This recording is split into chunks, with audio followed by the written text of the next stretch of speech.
বৃহস্পতিবারে এই কয়েকটা কাজ করলে আমাদের সবার ঘরে সুখ সমৃদ্ধি লক্ষ্মী ঠাকুর এসে বসবাস করবে। তোমরা এই কয়েকটা কাজ করবে, তাহলে দেখবে তোমাদের সংসারেও আয় উন্নতি হবে। আমি প্রথমেই সকালবেলা ঘুম থেকে উঠেই আমি তুলসী গাছে জল দিয়ে দিচ্ছি, কারণ তুলসী গাছে জল দিলে তুলসী গাছের মধ্যে আমাদের কিন্তু ভগবানের বাস। তো এই জন্যে তুলসী গাছটাকে আমাদের ঠিকঠাক রাখতে হবে। আর এই ভিডিওটা লং ভিডিও দেখতে চাইলে আমার চ্যানেলে গিয়ে তোমরা ভিজিট করে আসতে পারো। আর ভালো লাগলে আমার চ্যানেলটা সাবস্ক্রাইব করে দিও। তারপরে আমার দ্বিতীয় কাজ হলো, আমি বাসনগুলো সুন্দর করে ঠাকুরের মেজে নিচ্ছি। দেখো, আর খুব ভালো করে মেজে নিতে হবে। আর মেজে নেওয়ার সময় না, আমি তখন মনে মনে ঠাকুরের কাছে অনেক প্রার্থনা করি।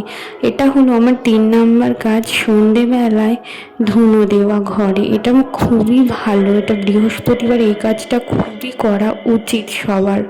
তো এই জন্যেই ধুনোচির মধ্যে কিছু নারকেলের ছোবা নিয়ে আর ধুনো নিয়ে এইভাবে পুরো ঘরে বাড়িতে ঘোরাতে হবে। দেখো আমার মা যেরকমভাবে করে নিচ্ছে এরকমভাবে।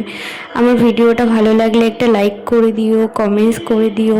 আর এই ভিডিওটার লং ভিডিও আমার চ্যানেলে আছে।